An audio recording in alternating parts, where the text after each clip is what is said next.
Uh, Thank you for coming. I know it's early, and I really appreciate you guys coming out and watching the presentation. Thank you for the introduction. So today we're going to talk about malware automation. But before we begin, I'll just discuss the most important part of the presentation. Who am I? So as mentioned, I'm the principal malware scientist at RSA, and also the author of Malware Kits and Botnets. It's a trilogy, so this is the first part. I'm working on the other two. So if you have a budget for a book this year, please get a copy of the book. All proceeds go to my two kids' 529 college fund. And as we all know, college is very expensive, so please get a copy. It's on sale in Amazon, by the way.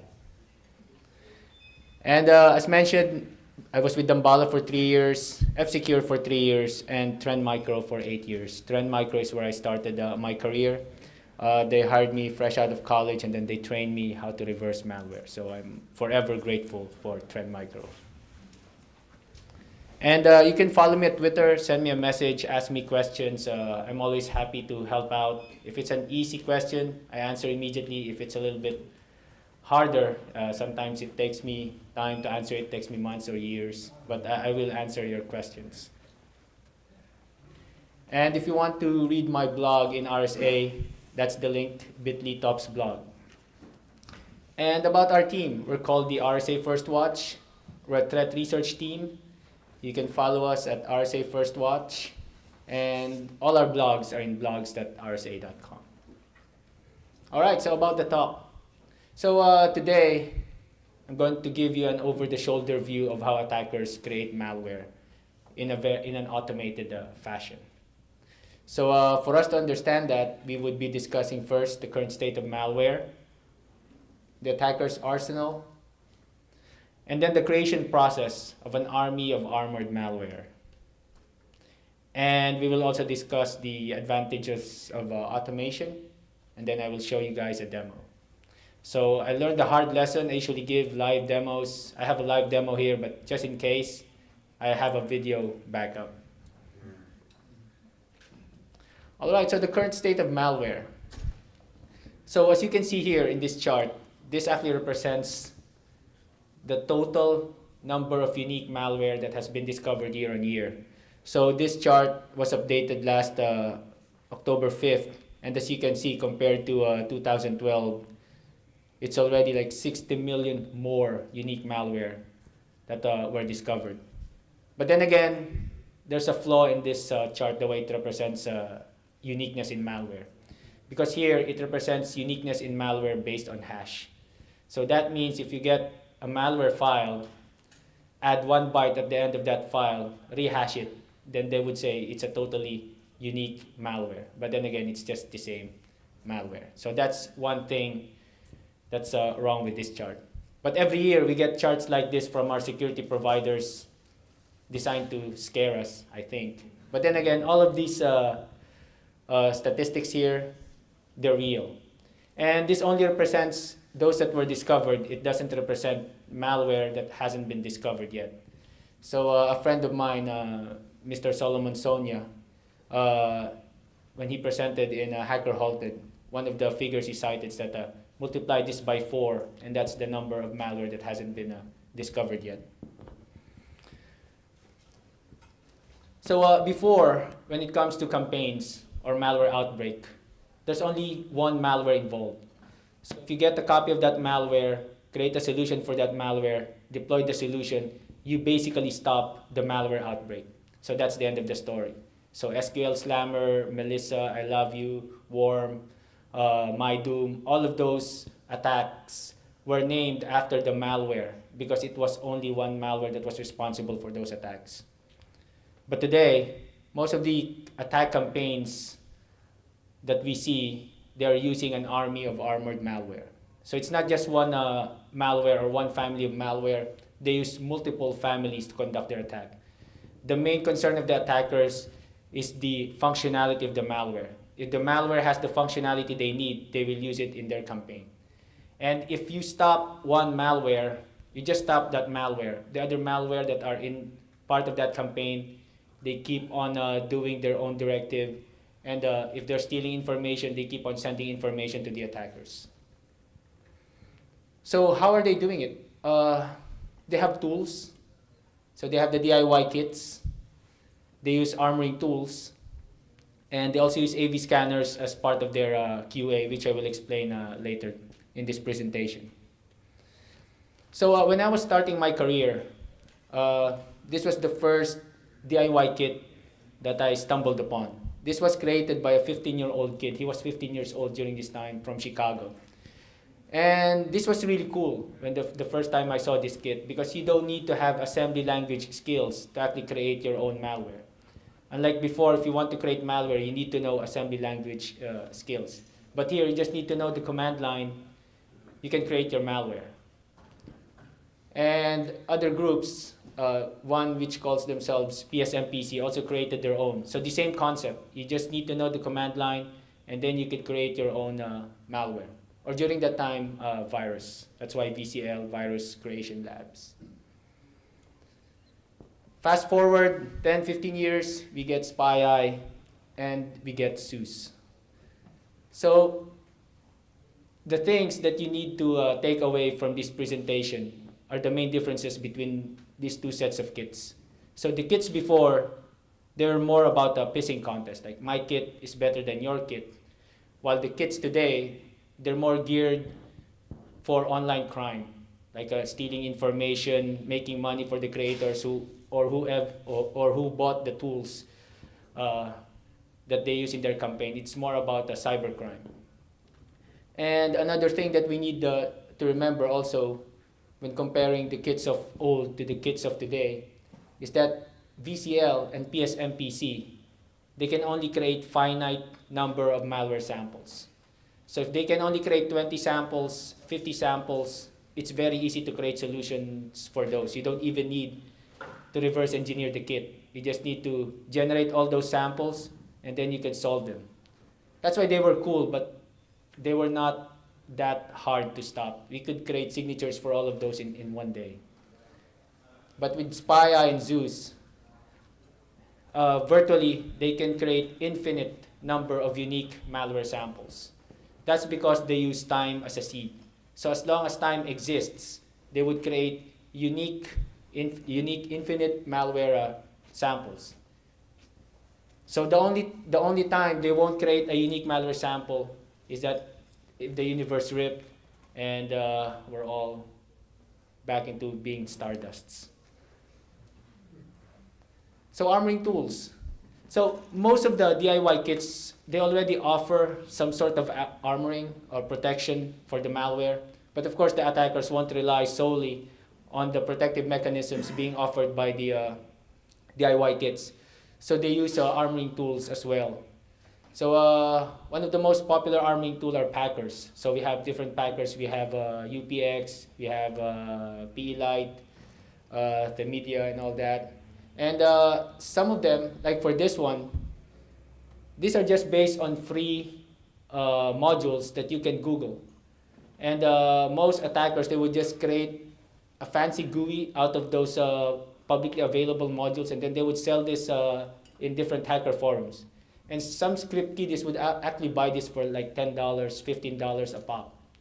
So if they have 1,000 customers for $10, that's $10,000 for them already. And it only takes like a couple of hours for them to create this. So like for this one, this is also another example of an encryptor packer.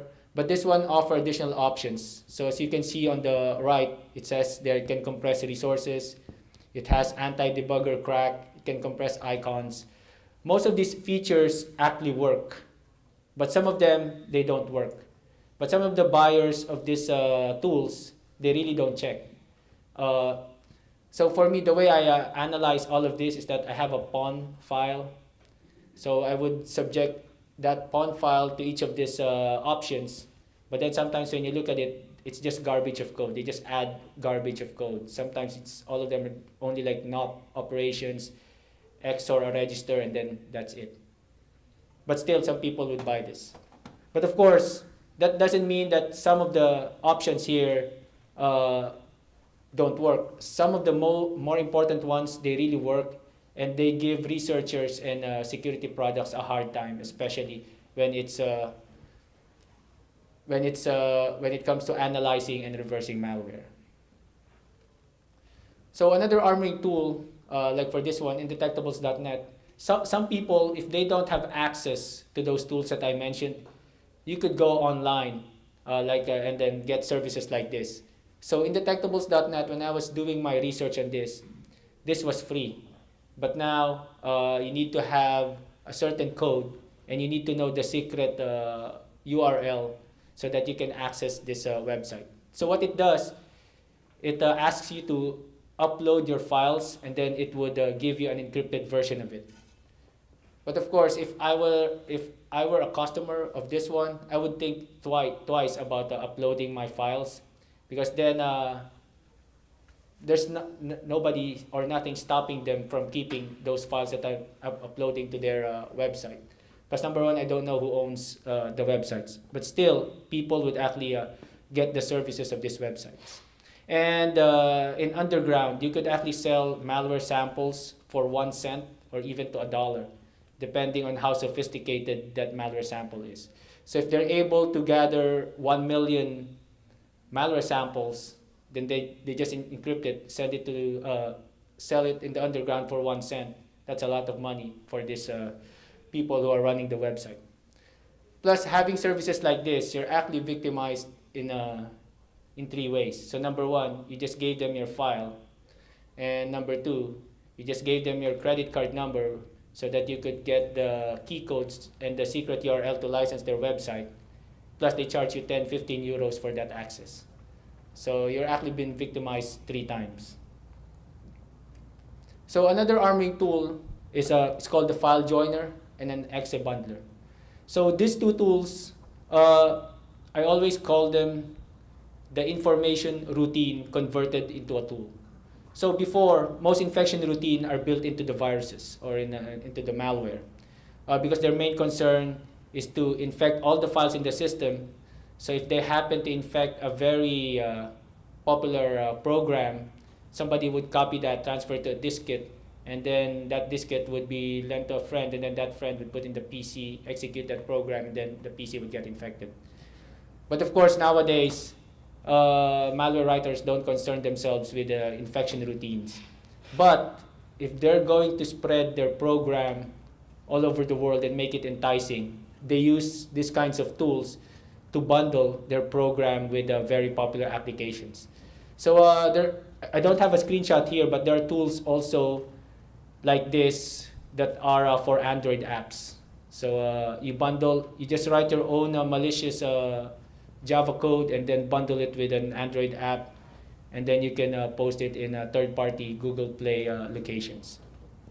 So the main idea here is that you get a very popular app, you get your malicious program, bundle it together, and then spread it around.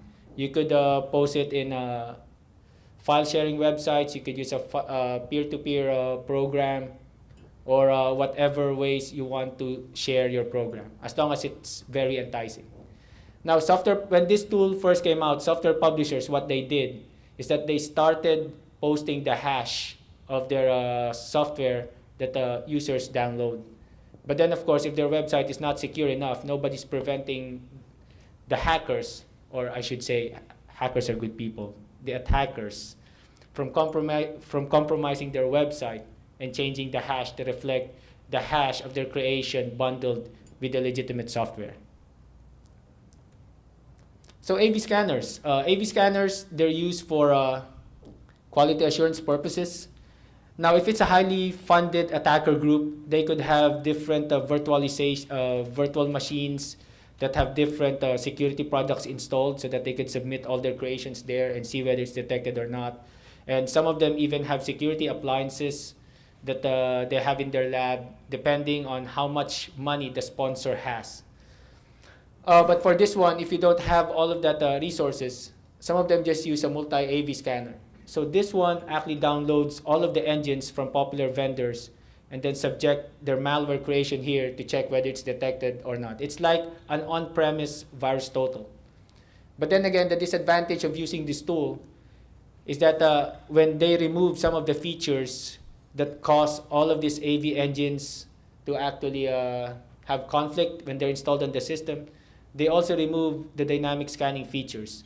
So what's left there is that only the static scanning using signatures or whatever the security product is using. It virtually killed the heuristics and dynamic capability of the security products. Although they understand that risk, most attacker groups still use this kind of tools.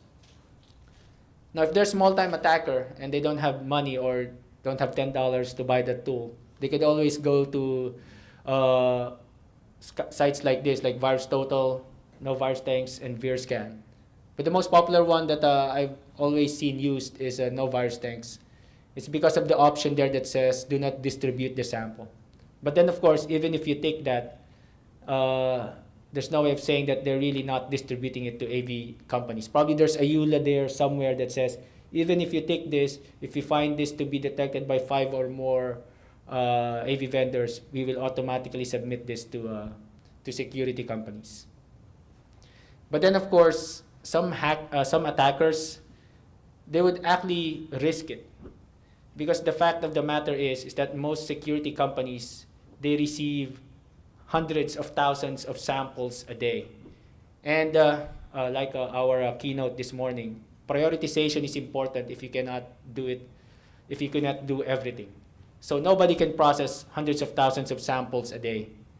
So what security companies do is that they prioritize all of these samples. Samples coming from high-paying customers are handled first, and those that come from these sources like this, usually it sits there for months. Even if they have automated systems that automatically analyze malware, create signature for those malwares, some of these samples, they sit there for months, even years. That's why it's always funny when a big company gets infected. Most AV companies would say, hey, we have that sample in our collection the past 3 months. It just so happens that we didn't have the manpower to look at it. All right, so the process. If you have a DIY kit, you would be able to produce your DIY kit malware. And then that malware, you can subject it to different standalone armoring tools. You can mix and match together the different armoring tools. The more you have, the more you randomize the order of the tools, the more you mess up the researchers that would try to analyze and reverse the malware and also confuse the security products that you're up against. So always remember that the attacker's creation, the malware, it's up against two foes, the researcher and the security products. And most of these tools actually take care of making sure those two foes have their lives miserable when they're handling these kinds of malware. And once you have actually submitted all of those to different standalone armoring tools, then the quality assurance process begins. Now, they can use on-premise AV, in the cloud AV, different security appliances, network appliances, IDS and all that. It depends on how much they're funded. And then if it passes their quality assurance, then you have an army of armored malware. And also, if you don't have money to buy a DIY kit, like Carburp, before it was leaked out, it was reportedly being sold underground for 40 grand a pop. But then after it got leaked out, you can just Google it for $0 and you can get a copy of it. Kim.com actually hosts a copy of that in his mega upload site. So if you don't have money for that, you can always use old malware and subject them to different standalone armoring tools, do quality assurance, and then you have an army of armored malware. Actually, because of this, it gave me, I had a talk like this, I think like a couple of years ago. I called it the green malware, made from 100% recycled malware. Because you just get malware and then it's made new again by all of these tools. Now, the inspiration for that talk was that in my previous adventure, one client actually approached me and he said, or they said, we got infected by a very sophisticated malware. Now, most Fortune companies, when they get infected, they always say it's a very complicated malware. But then after peeling away all of the protective mechanisms, after weeks and months of work, I found out that that malware is like between 5 to 10 years old. It's a very old malware. That actually strengthens my belief that attackers really don't care whether the malware is new or old, as long as it has the behavior that they need or the capability that they need. And once it has, actually their main concern is the capability and then protecting their creation. So once they find something that has the capability they need, the only thing they need to do is to make sure it's protected enough so that it could bypass different security products, and it can make life hard for researchers if ever their samples get captured and subjected to different malware analysis methods. So speaking of QA, quality assurance, so the quality assurance actually depends on the attack type. So we know two attack types. One is a targeted attack. So in a targeted attack, if the malware can escape through different security products employed by the company or the enterprise they're trying to attack, they wouldn't mind releasing that malware. Even if it's detected by 95% of all security products or 95% of all the security appliances, if it's not detected by the 5%, and it just so happens that 5% is the one being used by the company, they wouldn't mind deploying it. So when it comes to QA, it depends actually on how they would attack. It depends on the type of attack. Now also when it comes to targeted attacks, mostly those that are targeted are people that have access to sensitive information within their company. Sometimes it's based on roles. Probably they would target the C-level executives or network management, any person within the company that has access to sensitive information within the company. Now, if the company doesn't have any segmented network, meaning if a receptionist computer can have access to sensitive data, then they wouldn't mind targeting the receptionist. And for them, it's much more easier because most of the time, when there's a security education going on in the company, usually the receptionist is left out. Most of the employees are attending the security awareness, and most of the people are left out, like the receptionists. So, and also for this one, like based on my experience, every time we would talk to a company in my previous adventure, we would also talk to the family members of these people, like their immediate family members or members living in the same house. We made them aware also of security and also leaking out information within their social media circles. Like for one example, let's say he's a C-level executive in a Fortune 100 company, and he's attending LASCON, and he has a daughter. And the daughter would say, "Hey guys, party at my place. My dad is in this weird conference. I have no idea what it is. It's called LASCON. He's there until Monday, so party at my place." Now, if attackers are actually monitoring all of his family's social network, that would give them enough information to actually try to phish him. Now, they could send him email, "Thank you for attending LASCON. We really appreciate your attendance. Please click this link to print out a certificate." Or if there's an attachment there, "Please click the attachment. It's a sign of our thank you," and all that. Now, if he's tech savvy, he would say, "Oh, I know this is just a hoax." But then again, not all people are tech savvy enough to actually not do what the email is saying. Now, most attackers, if he's really a high-profile target and they really want to get into the company, some of them won't send him email. Instead, they would send him a snail mail. Probably that snail mail would have a printout of a URL, or it would have a USB stick, or whatever, or anything there that would actually make him do something to that malware deployment technology and have the malware installed in his system.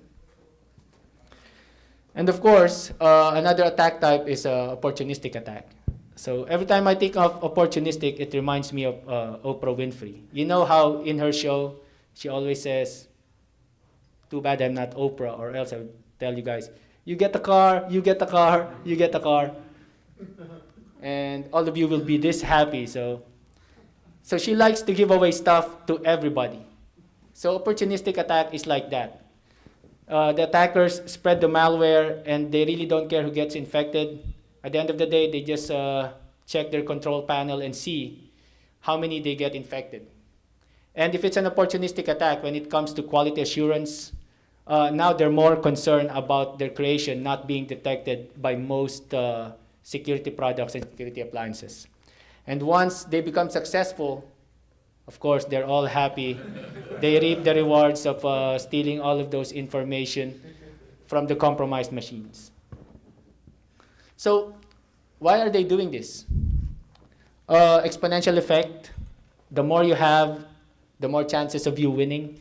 And also, if you don't want to use it in a campaign, you can always sell it in the underground. Imagine if you can produce hundreds of thousands of samples a day and you have buyers for 1 cent a pop. That's a lot of money. And easy malware update, also to knock AV out. Not only AV, but most security vendors, even security appliances. It depends on the budget the attacker group has and the amount of security appliances and security products they have access to. So exponential effect, as I said, you can produce infinite amount of malware samples and then you can mix and match them. So even if you just have one malware from the malware DIY kit, or even from an old malware, you can do this. But the good thing about malware DIY kits, especially if it's the one that can produce infinite number of malware samples, you can just create as many as you want, just get one, subject it into an armoring tool. Now most armoring tools also use time as a seed, so based on one sample, you could also create infinite amount of malware samples. And then and so on and so forth. So this actually makes things hard for researchers and automated systems. Now, if you're not really familiar with the different DIY kits and the different tools, most researchers, even automated systems, would say, you just got infected by this malware family named this. Oh, you got infected again? Oh, that's a different family. It's now, we call this, and that. So the naming becomes screwed up. But then if you really take the time to peel away all of those armoring that has been put in that malware, you'll find out that once you reach the germ is the pure malware code, unadulterated, without any protective mechanism. You'll find out that they're all the same.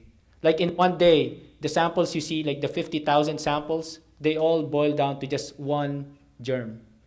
So in the future, hopefully, instead of using the chart like that to identify uniqueness, we would actually get reports of malware instead of millions and millions. Say, this year we saw 15 malware families doing the rounds, and then probably next year we'll say we only saw 10, but these 10 malware families are much more powerful than the 15 that we saw last year. And actually that's what I'm doing in RSA First Watch, is trying to come up with a yearly report that really represents malware uniqueness based on family and not based on hash. All right, easy malware update. So unique samples per malware deployment technology. So what's a malware deployment technology? So it's a technology that attackers use to have their creation reach the target. Not really execute in the target, but just reach in the target. So what are the most popular malware deployment technology? We have the drive-by download, we have emails, and we also have USB sticks, especially those that are given away in conferences, the one you have in your bag. So make sure before you do anything with it, you plug it in to an air-gapped system. So let's take, for example, email. So let's say I have a botnet, and then my botnet has the capability to spam millions and millions of samples. But then I just want to target one company, and that company has 50 employees. So I would tell my botnet, create 50 spams targeting this company. Now the question is, how do I get their email? How do I get their information and all that? I actually have a blog written about that in RSA. So let's say I already have their email addresses. So my botnet would actually spam 50 email samples. 50 emails to those 50 employees within the company. So let's say one IT guy who's a security expert get that spam, and he say, oh, this is very obvious, this is a spam mail. And then he would send it to his security provider, and then the security provider would say, you know what, you're a high-paying customer, so we'll give you a solution in 2 hours. But then again, we have to remember that the way most security companies define solution is not really a solution, it's just detection. When you say solution, you have to completely eradicate the threat from the system. But then again, given that the sophistication of malware today, they're like the aliens in Falling Skies. Once they embed themselves into the human host, taking them out kills the human host. It's the same thing with computers. Sometimes when you try to clean them up, you actually mess up the whole operating system. So let's say, yeah, I'll give you a solution in 2 hours. So he gets the solution, he deploys it to the company, and then he happily reports to the CTO, hey, don't worry about that spam we got a couple of hours ago. I already have a solution, I've already deployed it, we're protected. But then the next day, the network ad said, hey, I thought we're protected, but according to my logs, I still see some information being exfiltrated out of our company. So that happens because the 50 email samples that were produced or that was spanned by the botnet, it actually contains 50 unique malware samples. So the one that was caught by the security expert or the IT security expert, that sample, you won't see it ever again. You would only see it one time. And the solution that he deployed only solved that one sample. It didn't solve the other 49 samples that were sent out to the other employees. That's why in the industry, I really don't believe wherein people would say, hey, we've analyzed this malware, these are the hashes. Because chances are, you wouldn't see those hashes ever again. You would only see it once. So one thing that could have happened, that's why they became compromised. Probably one non-technical savvy user got that email, was gullible enough to follow whatever that email said, click the link, execute the file, or whatever, and that computer got infected, and from that computer, the infection spreads. So that's what usually happens. So when we're actually dealing with attacks today, as I mentioned earlier, we're not dealing with a single malware alone. We now deal with different families of unique malware. And also when it comes to malware serving domains, it can rotate malware in minutes. So what's a malware serving domain? So when it comes to a botnet actually uses 3 major network infrastructure. One is the CNC, the one we always hear, the one that actually influences how the malware behaves in the system. One is the domain drop zone. If it's an information stealing malware, all of the information it steals, it sends it out to that domain. If it's a primitive one, probably it uses a SMTP to send out stolen information. Now another network resource that it uses is a malware serving domain. So usually the malware serving domain contains the configuration files, malware updates, component updates, whatever that the malware needs to function in the system. Now malware before, when it attacks your system, usually it's only one file. Everything is packaged into that one file.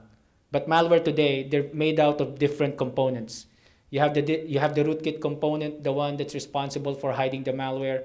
You have the attack component. That attack component functions depending on the directive of the attacker. If it's a DDoS attack, that attack component has the capability to do DDoS. If it's an information stealing attack, that component is probably a memory scraper, a keylogger, or whatever. And most importantly, this is my favorite. I call it the Horcrux component. So if you're fans of Harry Potter, so a Horcrux component is that it checks the infected system from time to time to see whether there are components missing. Probably an incident responder came in, he removed one component thinking everything's good. But then the Horcrux component would say, hey, something's broken. So the Horcrux component would actually rebuild it, and sometimes the files that it needs are in the malware serving domains. So that's one purpose of the malware serving domain. Now, let's say the botnet or the malware that infected the system uses a malware serving domain that have access to millions or even just thousands of malware samples. So a company would say, hey, I think we're infected based on our very sophisticated and expensive security product. Computer A is where the infection is. So an incident responder would come there, do forensics on computer A, and he finds out, oh yeah, I was able to get the sample. So I'll get back to you tomorrow. I'll send you the solution that you can deploy. So they deployed the solution, it removed the malware or detected it, and then they do their remediation probably from backup or whatever. But then again, the next day, the same network security ad would say, hey, there's still data being exfiltrated in our network. Now, that happens a lot because even if the incident responder was able to get the malware from that system, in 2 hours or in just minutes, it has already been updated by the attacker. So whatever the incident responder was able to extract from that system, that's already old news. So even if he spends days solving that sample is not in the infected machine anymore, or it's not going the rounds in the network anymore. Now, usually malware serving domain, so it will not be detected as much as an anomaly. They would probably update it once every day, once every 2 hours, using disguising themselves as normal traffic. So if you have access to thousands and thousands of malware samples, it's very easy to update the sample in a compromised machine, making the attack very persistent. And also to knock AV out, so malware creation time versus solution cycle time. So malware creation time, as you would see in my demo, it just takes seconds to actually create one unique malware sample. But then the solution cycle time, you're counting hours. Like when I was in Trend Micro, we were promising 2 hours of detection, or else we would pay you back your money.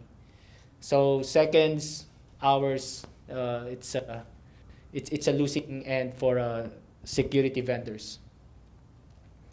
And AV evasion is effectively utilized. Before, when a sponsor, if it's a state sponsor or just a criminal underground, they want to have that technology or in their malware when they're doing their attack, they would need to contact directly the person who's an expert in that technology. But nowadays, since they now use tools. Sorry, it messed me up. So nowadays, since people get arrested, some of them get arrested, they would be invited to the US and then they would get arrested. The malware writers, actually, what they did is they tried to have a buffer within the attacker group and themselves. So now they're saying, instead of you hiring me and knowing where to contact me, how I look like and all that, how about you just buy this tool located in this hacker forum and then send me a Western Money Union here in this state, and then I'll have my money mules wire it to me somewhere in Russia, and then I'll give you a key so that whatever functionality you need, you could have it, you could unlock it in the tool. And since all of the tools are freely available and most attacker groups have money, if you have money, you could just get all of those tools, and then all of the AV evasion technology that are available today, you could use it in your own attack campaign. So that's how easy it is nowadays. And 1:1 signature ratio. So if the researcher is not smart enough or is not aware enough about the tools, the different tools attackers use, and the automated systems they're using are not really smart enough, what happens is that they would end up creating one signature for one malware sample. So if it's like 10,000 unique malware samples, they would create 10,000 unique signatures when in fact it's only one germ. And this happens all the time, actually. If you would have a blacklist database that's more than 5 meg, I would ask questions to my security provider. Because usually, if you have all of this, it's in the gigs and gigs. But there was this industry-wide project before, which is called pattern slimming. So what happens there is that all of the in-the-wild malware are only in the ones that's being deployed to the customers, while the gigs and gigs of database are the one that's being given to the testers. So you would read in magazines, 100% certified by this magazine, 100% passed this test, but then again, they're using a different set of signatures, which is gigs and gigs, but in fact, they're using just a small portion. Because if you would really get those gigs and gigs of database, you would actually kill the bandwidth of your network when you deploy all of those solutions. And understanding the malware requires reversing and not just analysis. Now, if you really want to understand the malware, you really need to reverse it. Now, analysis would reveal some information, but then I always believe that the schoolhouse is on fire and the bank is getting robbed.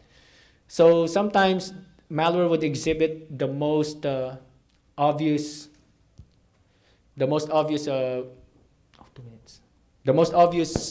behavior, but then again, you really need to reverse it. That's why most of the reports that come out, they would come out like 6 months, 8 months after the fact, because that's the amount of time that it took them to actually understand the malware.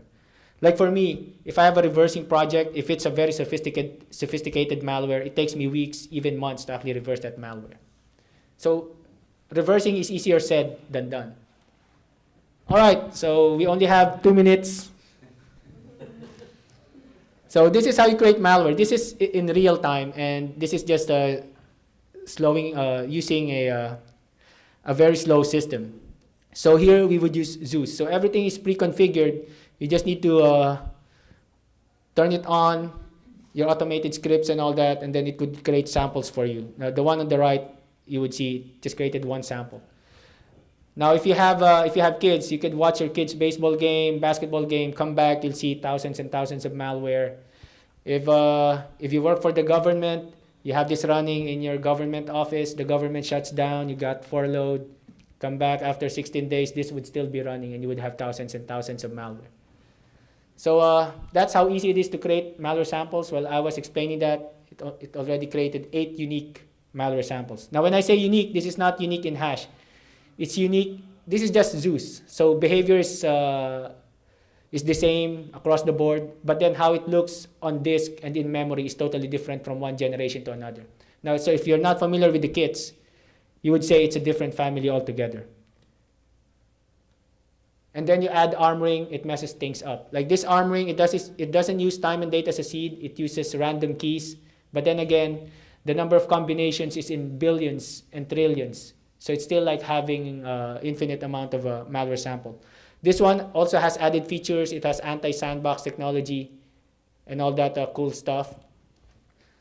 Like I would explain how they got the idea for the randomization, but if you guys are interested, you can always approach me, because it's a 30-minute explanation. But if you guys are really interested, please feel free to send me a message. So this one, it already, from one sample, from that DIY kit, it already created 3 samples. All right, so let's put it together. An automated system attackers use, just get a bare metal system. You get a virtualized machine with the kit, virtualized machine with the armoring tools. You have shared folders, all the samples produced by the kit, you drop it in that folder. From that folder, drop it to the armoring tools VM. And from there, it drops all of the finished samples in the armored samples folder. Now, all of this can be automated in the bare metal machine just by using agents that actually monitor the different folders. And then once you have all your armored samples, just sit back, enjoy the fruits of your labor, sell it, use it to conduct an attack, and whatever you want to do with it. But I'm not saying you guys do it. This is all for educational purposes. And all the samples are destroyed after all of my experiments, just to make sure that the camera gets that information. And key takeaways. The real story behind it usually is just a handful of kits responsible for the millions and millions of samples we see every year. And the way they do it, they're able to produce those number of samples using automation. And if you have security providers, ask the right questions.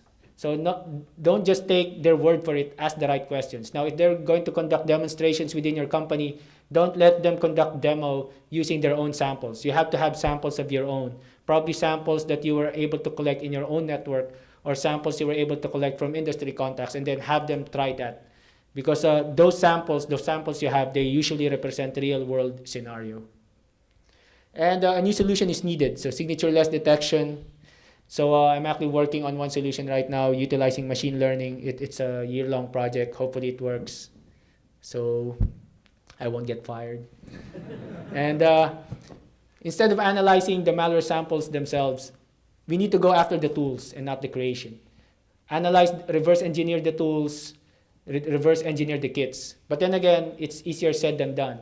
Attackers realize this, that's why their tools and their kits also have protective mechanisms. It takes a long, when I say long, sometimes years to actually understand one kit. Now, if it's leaked out, their source code, then you're lucky because you just need to read it in English, so which is good. So if you're so inclined, please feel free to give me a standing ovation. This was taken in my previous talk. They were real audience from my previous talk. So again, if you have budget, please buy the book. It's for my kids' college fund. Follow me on Twitter, Facebook, LinkedIn. And thank you very much for attending my talk. I really enjoyed it.